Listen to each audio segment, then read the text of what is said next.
শ্রমিকের অধিকার আদায়ের দিন হিসেবেই প্রতি বছর পালিত হয় ১ মে। কিন্তু এত বছর পরও শ্রমজীবী মানুষের ন্যায্য মজুরির দাবি উপেক্ষিত। শ্রম আইনের যথাযথ প্রয়োগের জোরালো কণ্ঠ এখনো। রাশেদুল ইসলামের তোলা ছবিতে আরাফাত ইসলাম শুভর বিশেষ রিপোর্ট।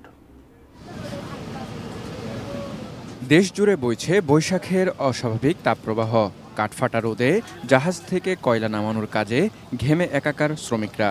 প্রতি ঝুড়ি মাল পরিবহনে তারা পান ৩ টাকারও কম। খানিকটা দূরেই ইউরিয়া সারের ৫০ কেজি ওজনের বস্তা ট্রাকে তুলছেন শ্রমিকরা। প্রতিটি বস্তা নেওয়ার জন্য পারিশ্রমিক পাবেন ২ টাকা। সকাল থেকে সন্ধ্যা পর্যন্ত হাড়ভাঙ্গা পরিশ্রমে এইসব শ্রমিকদের মজুরি অতি সামান্যই।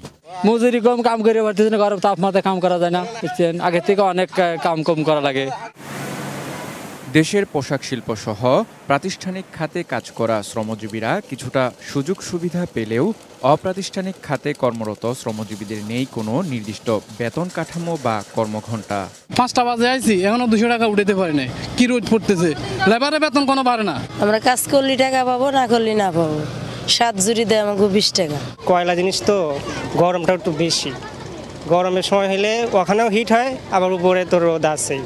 শ্রমিকদের স্বার্থ সংশ্লিষ্ট বিষয় নিয়ে কাজ করা প্রতিষ্ঠান বিলসের নির্বাহী পরিচালক সৈয়দ সুলতান উদ্দিন আহমদ মনে করেন, শ্রমিকদের অধিকার বাস্তবায়ন করতে হলে শ্রম আইনের যথাযথ প্রয়োগ ও কর্মক্ষেত্রে তাদের সুরক্ষা নিশ্চিত করতে হবে।